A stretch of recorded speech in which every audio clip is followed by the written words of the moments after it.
Good afternoon and welcome. On behalf of Western Sydney University Library, I would like to acknowledge the traditional custodians of the lands on which we meet today and pay my respects to elders past, present, and emerging. Thank you for joining us for our 8th Thought Leadership event of 2026 and the 44th event since the series began in November 2022. Today's event, Sunburnt Country, Managing Australian Landscapes for Production, Climate and Nature Goals, brings together 3 leading researchers from the Hawkesbury Institute for the Environment to explore one of the most significant challenges of our time: how we can manage Australia's landscapes to support food production, climate action, biodiversity conservation, and sustainable communities. As climate change, land use pressures, and biodiversity loss continue to reshape our environment, evidence-based solutions are more important than ever. Through a series of presentations and discussion, our speakers will share insights into landscape management, ecosystem resilience, natural capital restoration, and emerging policy initiatives that are helping to shape Australia's environmental future. We are privileged to be joined by Professor Ben Smith, Director of Research at the Hawkesbury Institute for the Environment, Professor Rachael Gallagher, ARC Future Fellow and Sustainable Futures Global Challenge Program Lead, and Professor Uffe Nielsen, Team Lead for Social Biology and Genomics and Network Lead for the Land and Primary Industries Network at the New South Wales Decarbonisation Innovation Hub. This event also reflects Western Sydney University's commitment to sustainability, resilience, and real-world impact. The Thought Leadership series showcases research that addresses society's most pressing challenges and contributes to the United Nations Sustainable Development Goals.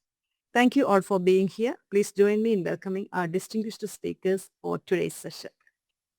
Well, we have quite a small group assembled here in the room, but anyway, to those of you here, welcome, and of course, those of you that are online, welcome once again. I hope we have an hour of some interesting content for you, and looking forward also to a bit of an interaction, both with those in the room and online when we get to the Q&A later on. My name's Ben Smith. I'll be first up, and I'm going to talk particularly about the science that, just as Bhadra said, can or should perhaps be providing an evidence base for managing land in the most appropriate way, given the multiple goals that we have these days about managing land in a sustainable way. And my colleagues will speak about how we then use that evidence base for those kinds of management goals. Okay, that's me there. A few words of context to start with. I think this will be familiar to everyone, but of course we know climate change is happening.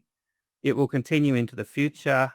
What that climate change will look like, what the climate of the future will look like, depends a lot on our choices and our success as a global community in achieving the emissions reductions targets we have as formalized in the Paris Agreement. Over many years, through the years of the Kyoto Protocol, the previous policy framework for emissions reduction that we had around the world, we struggled as a global society to stay below the upper line being depicted here in terms of prospective global mean temperature, which is fossil fuel development. Paris Agreement targets are much more ambitious than that. That's the other end of the plume of possible futures here. Electrification is happening now, as we know, around the world, driven largely by economics, much less than before by government policy, and arguably we might end up somewhere in the middle here. We probably won't get to the Paris Agreement target of staying below 1.5 to 2 degrees of temperature increase relative to pre-industrial, but we might get to somewhere between 2 and 3, say, which would be a mid-range scenario here. Just to say that I've superimposed the line here, which is, this is what the Swedish chemist and Nobel Prize laureate Arrhenius in 1896 predicted, that a doubling of CO2 as a greenhouse gas in the atmosphere would lead to 4 degrees of global warming. And so that's more than 100-year-old science now, and it's still in line with what our modern climate models predict. You'll see in this that even around each emissions trajectory for your future, there's an uncertainty band depicted. You may wonder, where does that uncertainty come from? Where does that spread come from? Well, it comes from the fact that there are many different climate models used to do these projections as part of the Intergovernmental Panel on Climate Change assessment cycle that happens roughly every 7 years. There's a new assessment report. The last one was so-called AR6 in 2021. Over the years, the climate models have become more sophisticated. They've incorporated more and more feedback processes within the climate system. All of those feedback processes, though, are associated with knowledge gaps, uncertainties, data gaps, and so forth. Different climate modeling teams make different assumptions, represent processes in slightly different ways, and how they're interconnected with the overall climate system, or as we often say these days, the Earth system. And that leads to different climate futures from different models. That's part of the scientific uncertainty that still remains. For Australia, just quickly, this is what we can expect in terms of temperature rises under a fossil fuels future, under Paris Agreement futures. The truth might be somewhere in between. It's pretty similar to the picture globally on average. Rainfall, water as a item of natural capital or resource is of course very important in our hot and dry climate here in Australia, and you might ask, what do climate models predict around future rainfall? Here's the ensemble average from the last IPCC report. Summer at the top, winter at the bottom, and you can see the previous IPCC report on the left, so you can see a little bit about how the climate models have evolved through the 7 years between the last two climate assessments. We're actually looking, this might surprise you, but we're actually looking, according to an average model, average climate model, at somewhat wetter summers in the future, more rainfall in summer, in the eastern part of Australia at least. Winters, on the other hand, will be drier. In a hotter climate, there's more evaporation. That's one obvious thing. That what goes up must come down. So more rainfall globally is expected in the future, and also warmer air can hold more water vapor. So that's part of the driver here, but largely it's about the ocean circulation systems, things like El Nino, La Nina, that the Indian Ocean dipoles, and SAM that you might be familiar with. One thing to note in these diagrams is the stippling. The stippling shows where the climate models across the ensemble, the majority of those agree in terms of the direction of change, more rainfall or less rainfall in that particular place in that particular month. You can see that the models don't strongly agree. So that's part of that uncertainty. We really don't know what the rainfall future in particular for Australia looks like. It'll be hotter, but will it be wetter, drier in different seasons, different parts of the country? We really don't know. That's just uncertainty we have to live with and navigate when we plan ultimately how we manage our land and the ecosystems they host. Now the climate and the land ecosystem come together in a very integrated way through the carbon cycle. Why is that? Because emissions, as we call them, what emissions are we talking about? We're mainly talking about carbon dioxide that is a result of fossil fuel burning or land use change, deforestation in particular, that goes into the atmosphere. There's around about 10 billion tons in carbon terms. If you were talking carbon dioxide terms, carbon dioxide has a larger molecular weight than carbon, so that would be 4 times as large. These numbers here are in global average numbers in carbon terms. So 10 gigatons or billions of tons of carbon, mostly in the form of CO2, go into the atmosphere every year. But what you can see here is that the increase per year on average is only 4 gigatons. That means 60% of the emissions don't remain in the atmosphere. That's a good thing. Climate change goes slower. Why is that happening? And so because about half of those additional 6 billion tons end up in the ocean and the other half in land. And to focus on the land, that's our topic here today. So what's going on there? You can see there that the land ecosystems across the globe hold almost 2,500 billion tons of carbon in the form of vegetation, in particular soil, and are active life processes that both absorb carbon from the atmosphere every year, that's photosynthesis, and they also return a lot of carbon to the atmosphere through the life processes of plants and other organisms, particularly microbia in the soil, bacteria and fungi in the soil. The difference between those two, we call them flows or fluxes, the uptake of carbon through photosynthesis and the release of carbon back to the atmosphere through respiration. A small part is also through bushfires, biomass burning. The difference is about 3 billion tons. So that's a sink, we call that a carbon sink in the land that accounts for about half of the amount of carbon from emissions that doesn't stay in the atmosphere. And that's a good thing. It slows down climate change. Why do we have a sink? Well, it's a complicated answer. There's many processes and responses involved. Here's a simple depiction of some of the key factors that contribute to this sink. One thing is dry lands around the world, including in Australia. We're a very dry place. In many places, we're seeing more and more woody vegetation in the landscape over time. There's something called CO2 fertilization. Carbon dioxide in the atmosphere, that's food for plants. Right, carbon dioxide and water with the help of sun energy is what makes the sugars that plants create through photosynthesis, and that also provide the building blocks for life processes on ecosystems all around the world. More carbon dioxide under certain conditions leads to faster photosynthesis and can lead to faster growth as well. As the climate warms, that also leads to shifts in the distribution of climate zones around the world, which can lead to shifts in vegetation. And overall, we're seeing more woody vegetation around the world. And there are some other factors as well. A lot of complexity here in understanding what's behind this sink, and therefore what's behind the way ecosystems are responding to CO2 change and to climate change. Australian ecosystems are actually a very big player in the global carbon cycle. In 2011, we had a big La Nina. We all know La Nina means wet.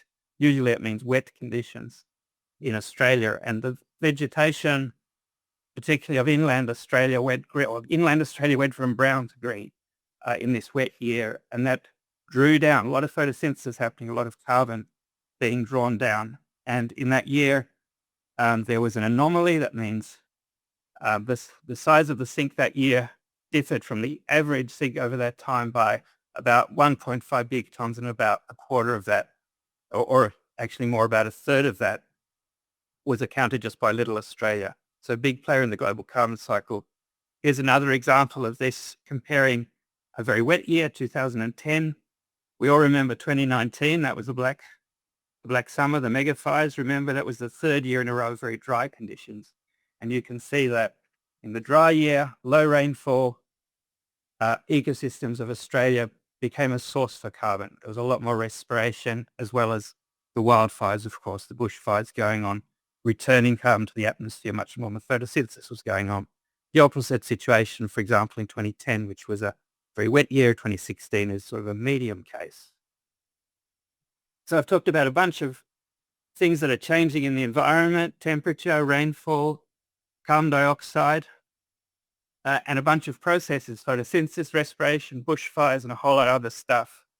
There's a lot of complexity there. So to understand how these things are interacting and how they'll continue to interact in the future, we need to understand a lot about processes, responses of those processes, and how they vary in wet years, dry years, in different parts of the country, in forests, in shrublands, in grasslands.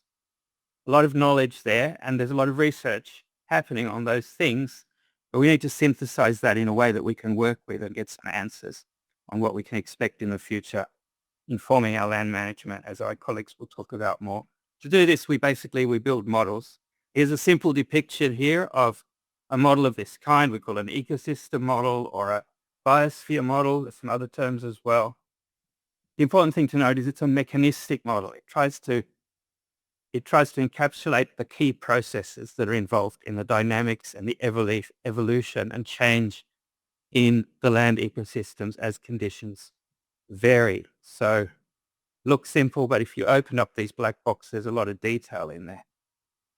Here's an example of the sort of information that goes into building a model like this. This is actually it's a different model from the previous slide. This is Australia's Community Land Surface Model cable, and you can see a network of sites across Australia where data on everything from forest structure and growth, from fluxes measured with so-called flux towers, you see depicted here, things like hydrological flows, stream flow, which are affected by ecosystem processes because trees and grasses and shrubs take up water and release it into the atmosphere, affecting runoff, all of that goes into a model like this to make it work and also to prove that it does work and is useful.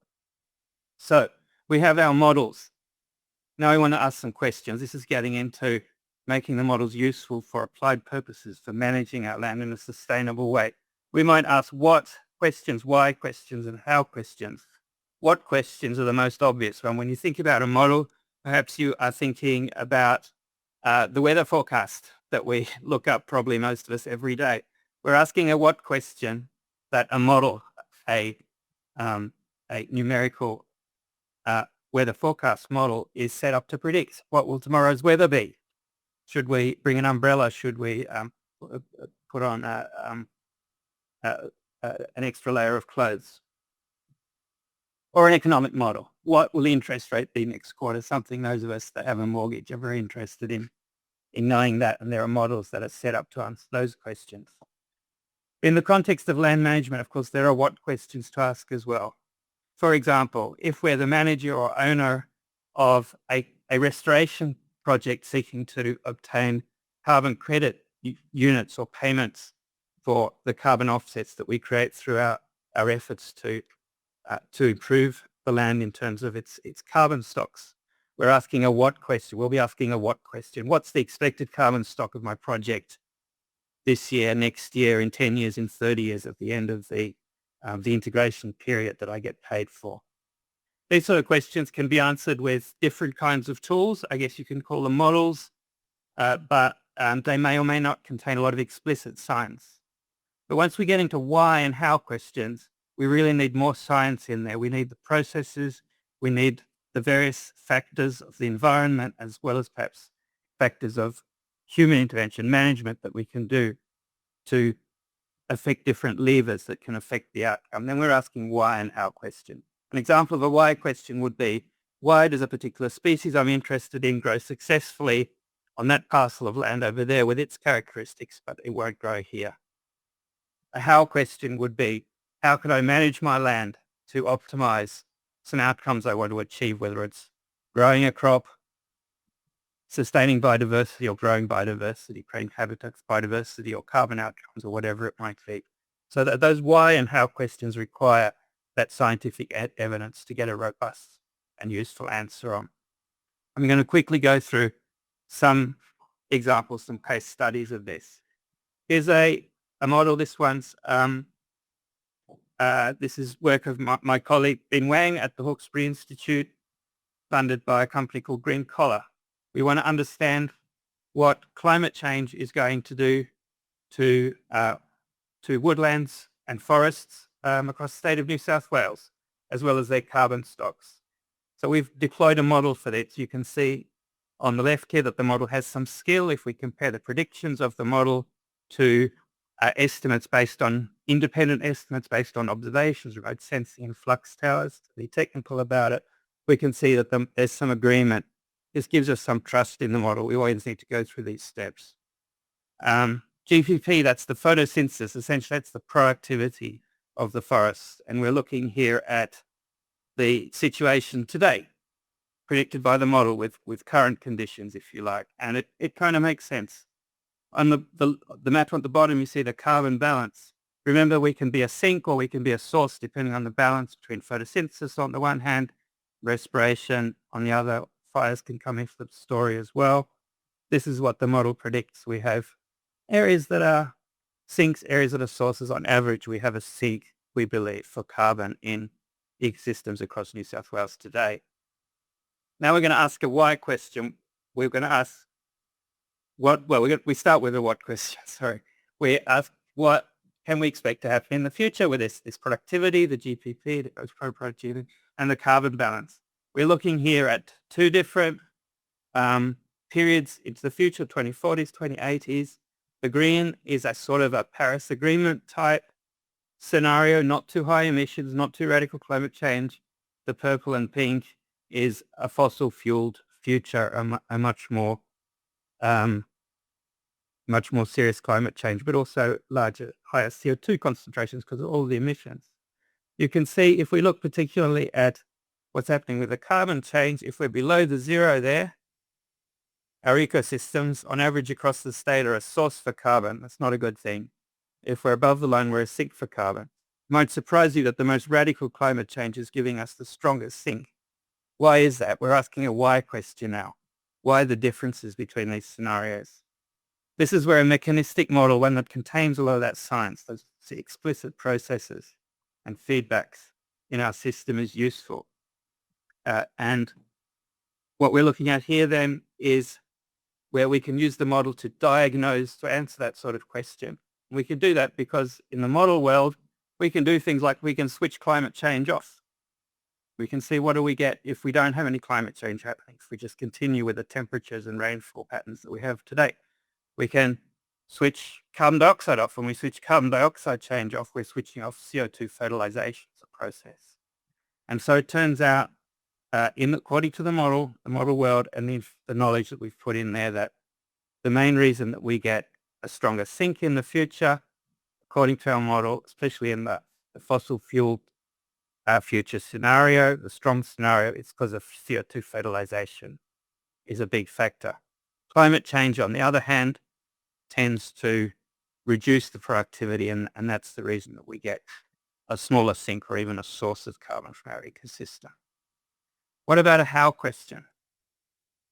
You may know that snow gums that form the tree line in the Australian Alps, the Southeast Australian mountains, have suffered some crazy dieback in the last decade or so. The dieback, we know, is caused by borer insect, a type of beetle grub that gets into the trees and eats the wood, and it ends up destroying the hydraulic system of the trees, and they run out of water and they die. That's the proximal cause. That's an easy answer. But the thing is, these beetles are everywhere. They've been there all the time, but the dieback has only been happening in the last decade or so. So what's going on? We don't really know. I and my colleagues, my student, Aaron Mitson, who's a PhD student in our department, is involved in this research with a bunch of people who are out in the field doing various kinds of measurements, observations, understanding the biology of the beetle, but also other things that are interacting with both the trees and the beetle around climate, temperature, drought, fire, and how do these things all interact and in causing the dieback to happen. And if we understand that, we can also think about what management can we do to slow the dieback or to allow recovery of these systems. So we're asking both a why and a how question. Can't give you answers to this. This is a work in progress. So what I'm going to do to finish up is another case study from another cold place where insects are killing trees. It's not the Australian mountains, though. It's actually in Sweden. And in Sweden, we've all been to IKEA. We know that Scandinavians love their wooden furniture, their timber products. And that timber comes from the forest, of course. 80% of Sweden is covered in forest, most of which is managed for production of two species, Norway spruce and Scots pine, two carnivorous species. Now, there are bark beetles. Bark beetles attack the spruce trees, and they can kill the spruce trees. Again, that's the proximal cause of the damage, but the broader issue is around the factors that cause the bark beetles that are everywhere all the time, that cause their populations to boom, and then they can start to attack the trees and kill them. And it happens particularly after a storm when there's a lot of timber lying around that's been felled damaged by the wind and lying around. The bark beetles build up a population in the dead trees, and that gives them the power to attack the living trees. They're also advantaged by mild winters, which we get more of those due to climate change, of course, and just a longer period where the ecosystem is active in the summer growing period. And this varies up and down through the country. Sweden, by the way, if you lined it up with Australia, would stretch from Melbourne up to Rockhampton. So it's a long country.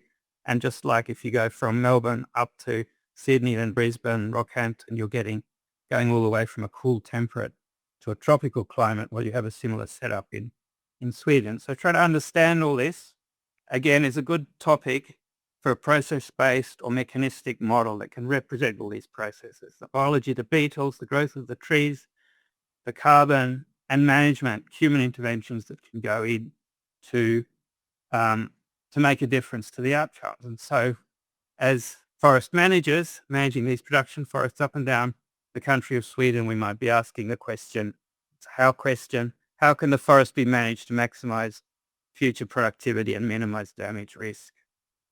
So this is my last slide, and it's an upshot from, again, a model-based study where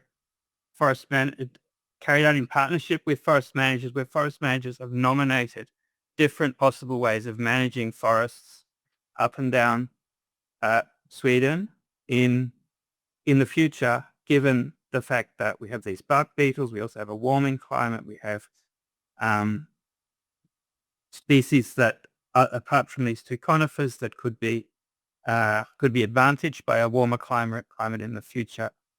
And what does that mean for productivity and for damage risk? And you can see the results depicted here.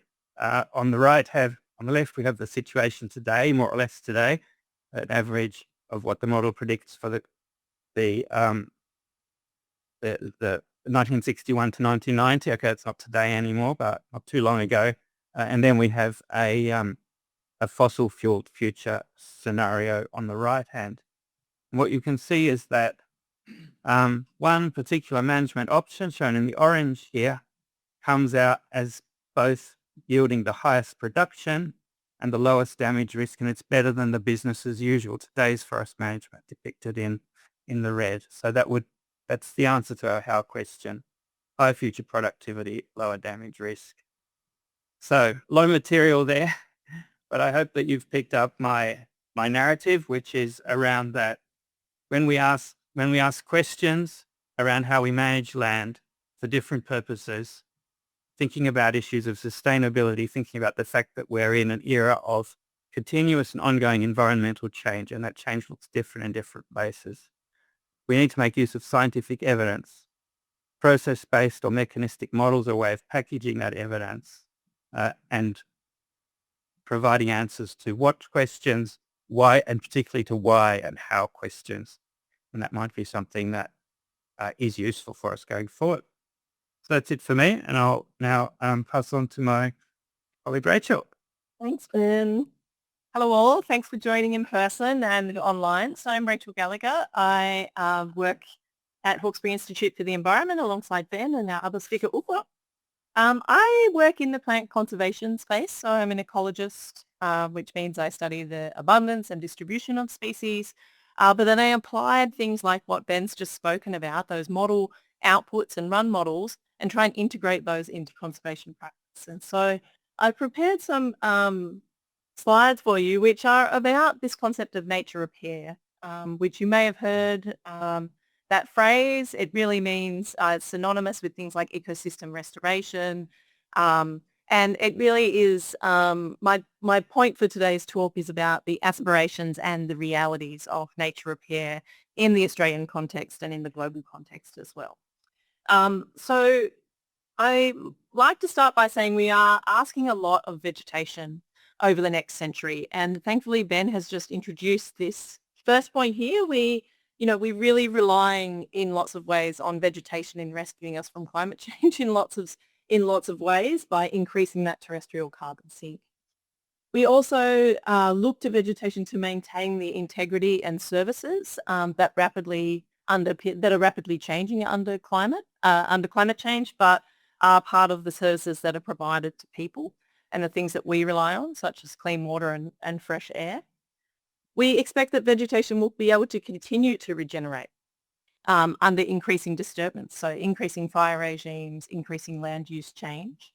We then look to vegetation to provide the raw materials, the seeds and propagules that are required for us to undertake restoration, ecosystem level restoration across Australia and across the world. There's plenty of programs around the world that use vegetation as a way of contributing to alleviating poverty. So lots of tree planting programs in places around the world and here in Australia as well that have the specific community engagement embedded within them that allows poverty alleviation programs to grow across the world. And then we also, specifically here in Australia, we look to vegetation as this stage that we use to be a conduit for reconciliation and decolonising our research practices. So there's a lot that we ask of vegetation. And it's not even over the next century that we're really asking for this from vegetation. It's really just in coming years. So one of the global mechanisms that's being used, and which if we will talk about a little more, is the UN Decade for Ecosystem Restoration. So this is part of the United Nations Environment Programme, was declared 2021 to 2030 as this decade where the world will come together to restore ecosystems at scale. And we're sort of told, and it has really been a rallying call within conservation and restoration science, that this is really our moment. We're going to use restoration of ecosystems to help end poverty, combat climate change, prevent mass extinctions. So there's really quite a lot of pressure. And now we are seeing increasingly scope creep in restoration. So we're talking about restoring nature at planetary scales with things like the Earthshot Prize, which you may have heard of, that's championed by the British royal family. There's a whole bunch of sort of rebooting planet Earth by planting trees and restoring the planet through tree planting. So there's a lot of interest across sectors, so government sectors, research, non-government organisations, and the private sector in planting trees, in afforestation, and in ecosystem restoration more broadly.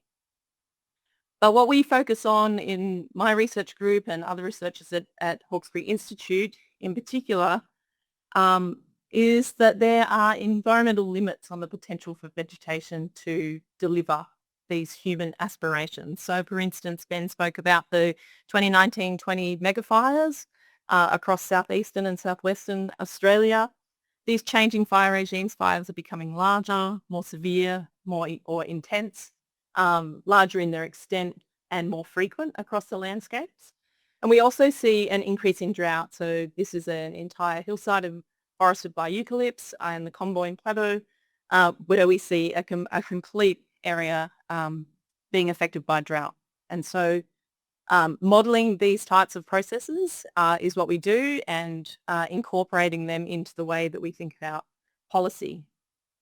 So as I said, I work in the conservation space. So that means most of the time we're thinking about threats and the way that threats to vegetation in particular, in my case, interact to drive population declines and extinctions. And so I like to point out that Australia has a hugely diverse flora. So we have over 25,000 plant species in Australia.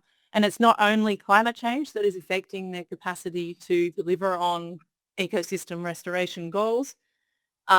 We also have a large amount of land clearing, changing fire regimes, feral animals, so deer, horses, donkeys, camels, goats, you name it, we have it in Australia. Diseases, weeds and urbanisation, and these threats interact to drive population declines.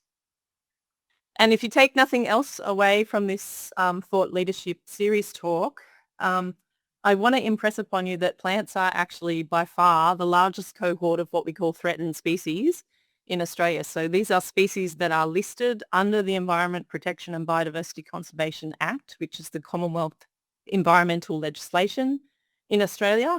And there are 1,500 plant species which are nationally listed as threatened, and a further 111 ecological communities that are listed and threatened. And these are not small and insignificant. So some of the most recent to be listed are the Murray-Darling Basin to the sea, so the bottom half, the Kooyong, and different ash forests across southern Australia. So these are important foundational ecosystems in Australia that are in really dire straits, to the point where the Minister for the Environment is listing them as threatened. So often when we think of threatened species in Australia, we think of this. we think koala, and we should, because this is an iconic species in Australia. Very important, very culturally significant for both Indigenous people and also just for everyone in Australia. But I want you to think also about things like this. This is Banksia montana. It's a critically endangered species that lives just in the Stirling Ranges of Western Australia. It's affected by really high fire frequency, disease and climate change. And so we have 1,500 or so of these species which require management across the landscape. If I was going to choose any one of those factors that I showed on that green circle of interacting threats, I would say that land clearing is the one that drives impacts on plant diversity the most in Australia. So this map here depicts the amount of cleared area in Australia. So you can see it's actually monumental for the amount of time that we have occupied Australia. A very large amount of the land area has been cleared. And that, clearing these places, these are the types of ecosystems that are being affected. It's not just you can map this. I like to take a look at the types of ecosystems that we're talking about in these places. These individual plant species which are being lost, they form these ecosystems, and they're important culturally. They're also important for biodiversity. A particularly stark case is for Tasmania. When you look at the rate of clearing in Tasmania, it's kind of a mirror image of the areas which are protected in Tasmania. So you're either cleared or you're protected, and this is a paper from a few years ago that we published in Biological Conservation that was looking at the fate of vegetation in Australia, cleared, protected, or at further risk of clearing. And what we found in that paper was that a third of Australian plants, so of those 25,000 odd plant species, a third of them have clearing as their dominant land use across their range. So many species being cleared across their range. And I'll skip over that one. And it's not just an Australian problem. So 32% of the world has been subject to land use change since 1960. So that's something like 43 million kilometres squared of land area. And Australia, you can see here, has been subject to, in yellow, single transitions in land use change and then multiple change events in pink. And up to 45% of plant species across the world are have now been predicted to be at risk of extinction in the wild. Species go extinct in the wild because they have too few viable populations to recover from disturbances and threats. And so ecosystem level restoration is urgently required alongside a commitment to protecting native vegetation from clearing. So those two things have to go hand in hand. We have to restore what's been taken away, but we have to also prevent the creep of continued clearing across the landscape. And so I finished by just giving a little brief précis of some of the environmental law reform that's happened over the last, or is impending, in Australia. So in 2023, the Australian government brought into legislated the Nature Repair Act. So that's now enforced, and that's a mechanism for proponents to formally enter into nature repair methodologies that will allow them to get biodiversity credits on a crediting market. There's also been an independent review of the Biodiversity Conservation Act here in New South Wales, and the New South Wales Plan for Nature is part of responding to that review, as is a forthcoming New South Wales nature strategy. And then this Nature Repair Committee is publishing new restoration methodologies such as this enhancing native vegetation method that go out to consultation. So there's quite a lot of opportunities for people to be involved in shaping the type of legislative landscape in Australia for setting us up to deliver on those aspirations about nature repair. So I'm going to stop there and hand over to you. You're Rachael. Hi, my name is Uffe Nielsen, also from the Hawkesbury Institute for the Environment. I will follow the tracks of two previous speakers and sort of try to bring things together a little bit again. And I'll focus a little bit on what we're doing in sort of a local area to try to actually address some of these challenges. But you've now heard that we do have some real challenges to address, and it is imperative that we do move forward with this in the short term. So fortunately, we clearly have some real challenges. We also do have some pretty ambitious targets. You can argue that they probably should be even more ambitious than what they are, but at least we have some targets that we need to meet. So we have emission reduction targets for New South Wales. They're a little bit higher than what we have on a national scale. And then we have conservation targets. So that, for example, things like the 30 by 30, where we are aiming to have at a national scale protected 30% of the land by 2030. The same for the marine ecosystems. For marine ecosystems, we're getting close. We're actually over that mark. There's still some real conservation value that needs to be put into play, but we're making quite good strides on that. Not so much on land. And there's a big question around where do you get the right conservation value? So it's not just about, 20%. It's not necessarily just about 30%. The distribution of that 30% will make a really big impact. So the big question that remains, we got some tools, we have some challenges. How do we really go forward to address these challenges? How would you do it best with the resources that we have on hand? While we also consider that our competing interests, we are a growing population as is on a global scale. How do we meet food demands when we're considering climate change, makes it getting more difficult to grow, get production for wood and so on, all these other products. And the fact we have a lot of urbanization happening. How do we really tackle all of this in that space? And so I'll give a couple of examples of what we're working towards and how we're sort of addressing this. I will start with a initiative that's funded by the New South State government and co-funded by universities of New South Wales, the New South Wales Decarbonisation Innovation Hub. I'm a network lead within that. Ben used to carry the same role, so he's been involved in this program for a very long time. And the role of this hub really is to try to think about how do experts help industry and government to meet the tight times that we have for 2030 and 2035 for emission reductions for New South Wales. It's a very tight timeline. There's a lot that needs to change. How can we do that?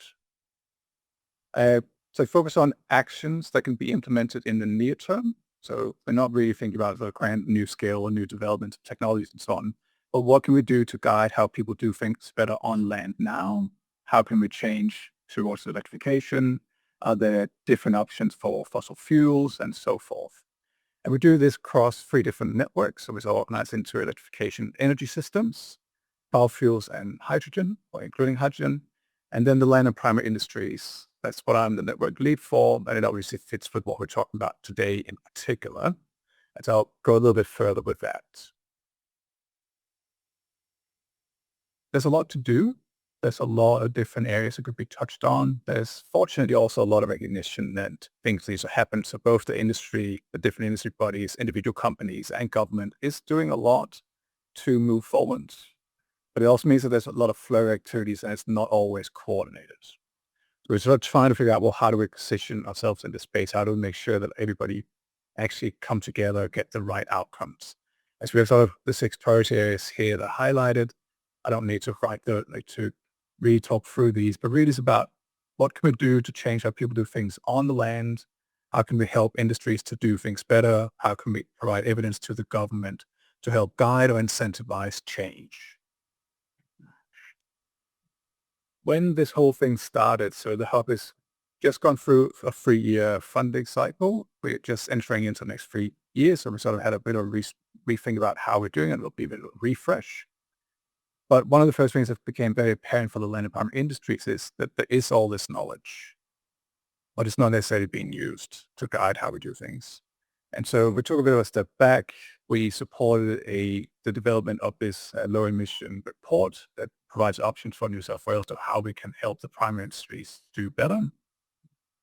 Looked at, well, what are we doing across the different sectors? What are the potential interventions or changes in practice that we can implement to do things better, to get fewer emissions from a given activity, or changing activities, or having abatement in the landscape that can then take up some of this CO2 that we're emitting elsewhere, so we can balance the equation.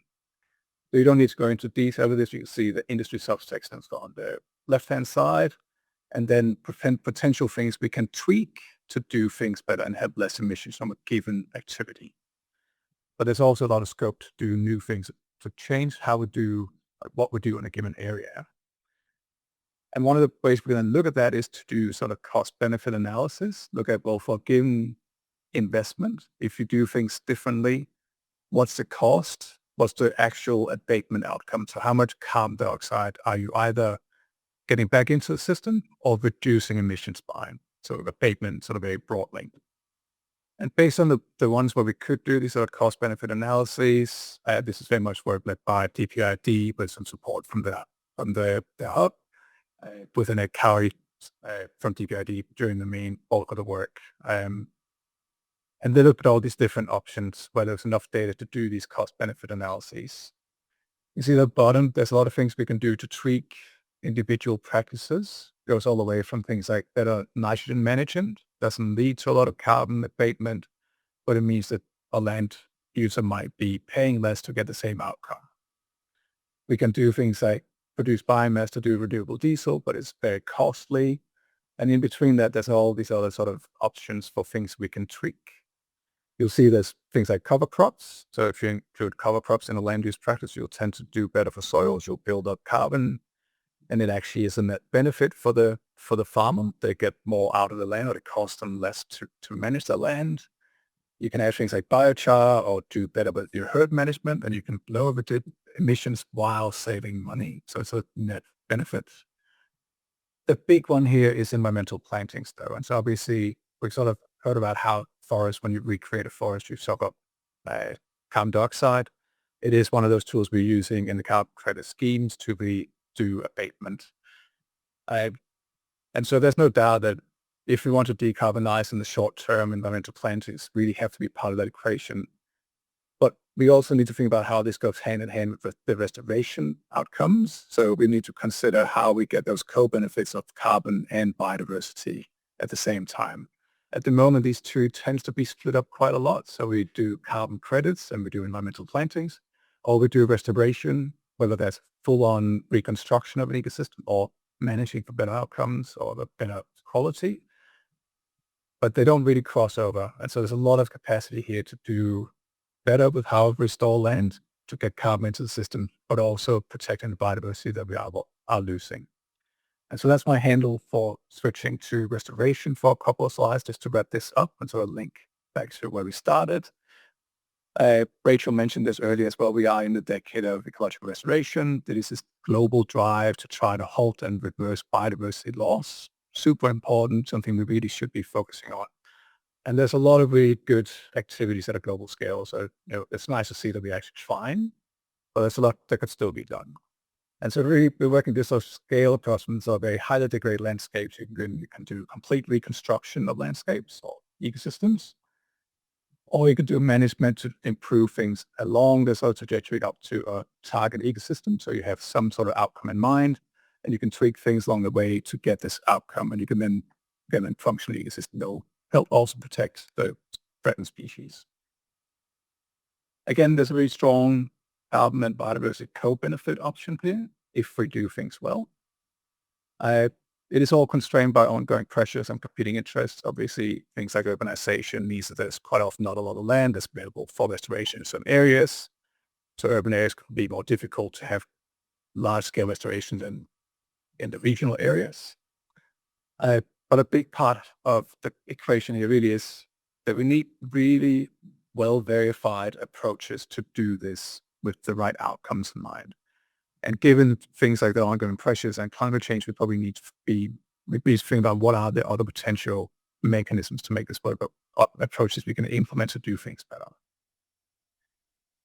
And I'll talk a little bit more about how we're sort of trying to guide this. So peri-urban landscapes are things of the Western Sydney area, a lot of growth pressure associated with industry and urbanization. Lots of habitat have been lost over time. You can see the comparison between sort of pre-colonization after Westerners came through the country, lost a lot of habitat. So for those, most of the local ecosystems, we're talking about 10% of those ecosystems being left in terms of area.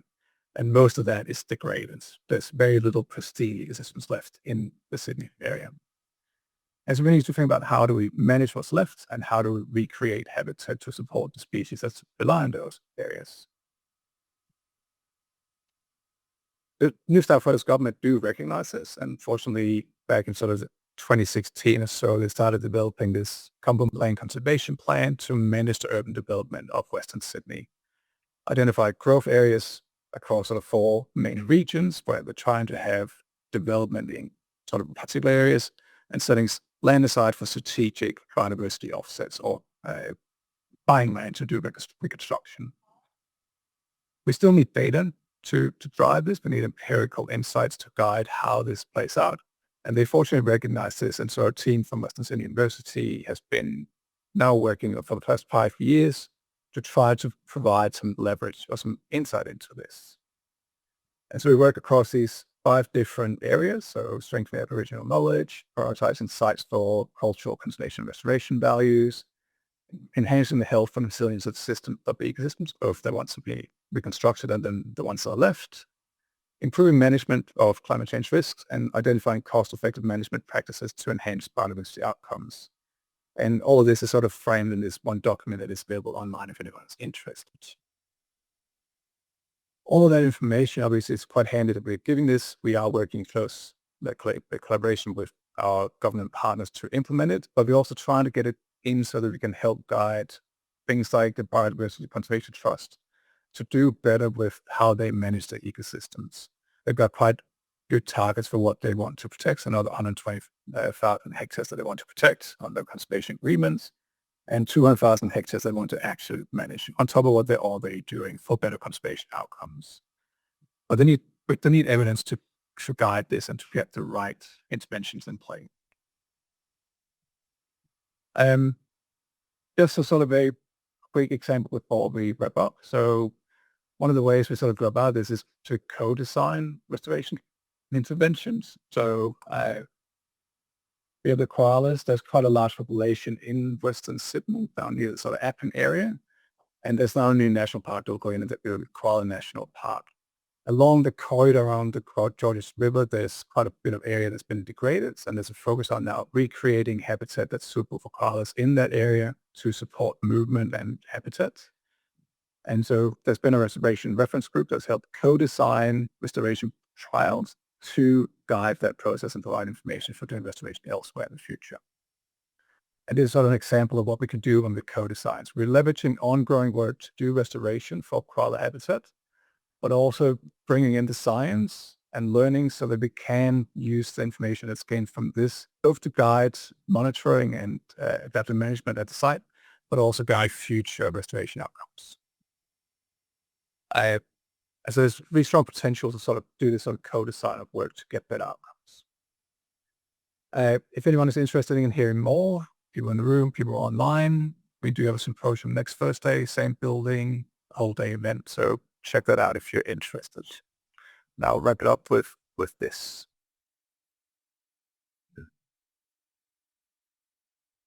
We'll get to a couple minutes with questions. If three of you could sit here and ask that questions. We got 6 minutes, but I can begin right now. So the first question is to Ben. You showed an example of how ecosystem models can support carbon market activities. What about nature repair and biodiversity conservation? Right. Yeah, I focused on the carbon, but coming back, if you remember the image I showed of a simple set of black boxes constituting different process areas within an ecosystem model. So inside there, a model like that also represents biological entities which correspond to at least the dominant vegetation type of the ecosystem. For example, you might have seen as a visualization with 2 types of tropical trees and some grass, which is sort of the structure of the savanna ecosystems we have in the northern part of Australia. So it's a challenge to represent 25,000 different species in that sort of model framework as we have in Australia, but also we don't know enough about the biology of every single species that we would be able to put that in a model. What we can do is we can work with so-called functional types, which are sort of categories of species that have certain, we talk about their traits, which affect how they respond and behave and function in different environments. And that's actually embedded in the model. So these models actually provide quite a good framework for integrating functions such as carbon storage and productivity, which I talked about, with at least the structure of the vegetation as an important dimension of habitats, which in turn support biodiversity. Thanks, Ben. Any questions for Ben from the audience? Or no questions. It's little really scientific and little high for everybody. It's quite, and those are so deep into climate change and all sort of things because we are in sustainability. I'm quite interested. So next question to Rachael. What are some of the major barriers to repairing nature? Oh, okay. Gosh, there's a lot. If I had to pick one, I would say it's a very practical thing, and it's the supply of seeds. So at the moment, the seed supply chain across New South Wales and across Australia is very disjointed. So people are allowed to collect seed under permit, but the harvest of that seed has to be sustainable. Then there's the storage of the seed, then the sale of it, the propagation of it, and bringing it into restoration programs. And so a lot of those factors along the way there are quite disjointed from each other. And so trying to build a more resilient supply chain for seed and a more resilient and local supply chain for seed is very important. But then also thinking about the rates of clearing for species across their ranges, you think about, well, if you've already lost 70% of the populations that you have, you're only able to collect seed for those 30% that remain. It becomes a very complicated program of trying to restore nature, and really you can't restore nature, you can't restore vegetation without propagules, without seeds and cuttings. So you mean we are in a really dangerous situation? If we don't act quick, something will happen, isn't it? I think I think there is definitely a time element to it, but it's also about trying to embed long-term thinking in restoration as well. Don't just grab whatever seed you can get and throw it in and pay out carbon credits to that. Think about the long-term biodiversity outcomes of the type of seed that you're using in production and environmental plantings. Yeah. Any questions to Rachel online? So another next question to Uffe. And what are some of the main barriers to adoption of low emission practices? Oh, there's a quite broad question. I'll try to sort of bring it down into a couple of key tenets as I see. So if you take it from let's go to a land use manager or a farmer that's sitting on his land. They've been doing things that are given way for a long time. It's worked for a long time. There's been no need to change. And so guiding people to make change, either to tweak how much carbon goes into the system or change how much nutrients you add, to also give them confidence that they're not going to risk having a good crop in a given year. You need evidence to be able to tell them that this is okay to do, but you also need to take that evidence and give it to them in a format that makes sense for them. And so quite often we do, as scientists or academics, we actually have the knowledge to a large degree, but tailoring it in a format that we can take it out and actually let people adapt on ground is really difficult. And quite often that's where the barrier is. We just don't have the translation of the knowledge that we have to truly guide how people do on ground, whether that's because the data isn't given the right format or because there's a trust, or just because, we've been doing it this way for a long time, and so why change? And so that's sort of the very on ground aspect. The other end of the scale is, how do we have, if the needs may change, it's a system, right? It's a complex system. And you quite often have competing interests. And so trying to figure out, how do you get the right outcome for, let's say, New South Wales, when you have land managers that are doing things a certain way, you have industry that want to make money, you have government that want a certain outcome. How do you bring all of these stakeholders together to make things better? And so that sort of conversation is very difficult. And again, there's a lot of trust that needs to be developed. But it's difficult just to use a hammer to say, this is what we want to do, and then say everybody has to do it that way. People tend to not want to do that.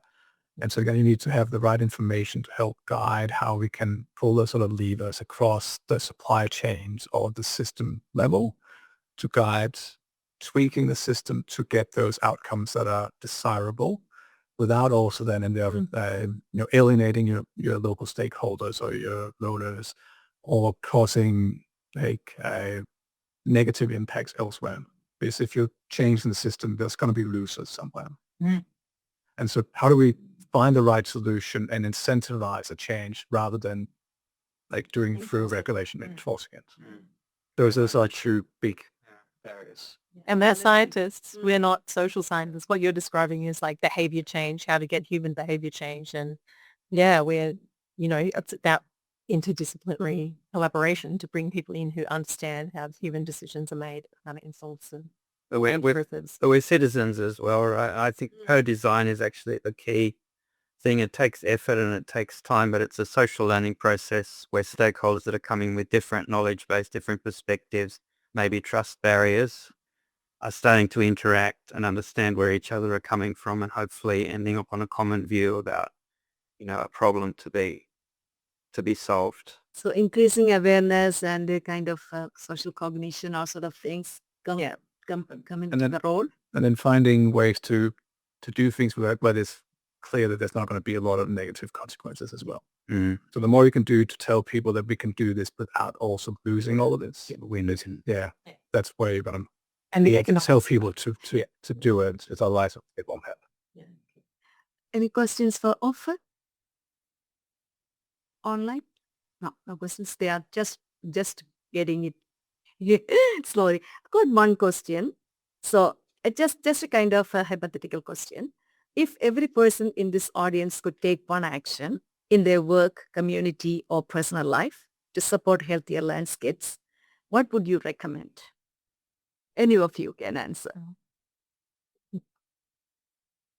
Engaging I would recommend engaging with your local MP. So I think we don't leverage the political process enough in Australia, and if you want to see a particular type of land use, or you have an objection to a change in land use that's happening somewhere where you grew up, or you feel really invested, or your local area, then talk to your MP about it. They're there to represent you and your interests, and going to them and saying, hey, I'm not okay with this section of native vegetation being cut down. Like forming action groups, like I think that is underplayed in our ability to influence decision making. Action group or communities of practice? Yes, yeah, that's right. Yeah. So that is I like that answer. So one of the other options would be to go engage with other local community groups. And so if you're talking things like restoration and recreating habitat that's useful for biodiversity conservation, then there's a lot of groups that do like land care and restoration, and you can go out in the field, you can help on a day. There's quite a lot of focus on things like cultural burns at the moment, where you can actually get out, get hands-on and see how things work.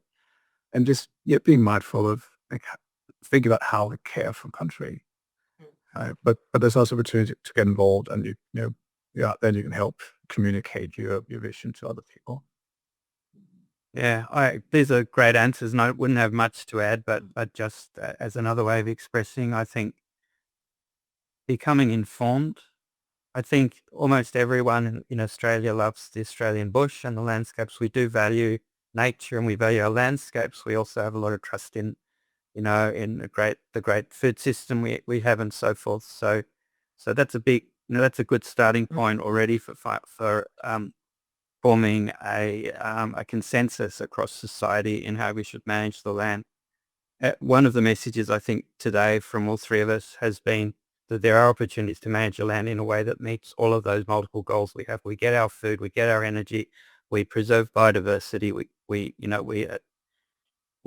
address the climate action through carbon sinks.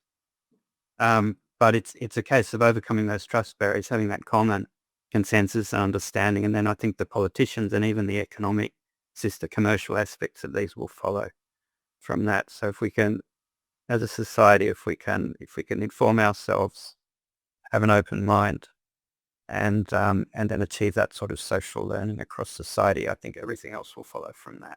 With that positive note and a hope for the future, I think it is time for us to close. But this was really, really interesting talk, and I really honestly thought that so many people will join, but no problems. We have the recording, and we will make sure that it is available to all. But thank you so much, Ben, Rachael, and Uffe for doing this thought leadership event, and it's part of the sustainability. Thank you so much. Thank you. That was the opportunity. Yeah.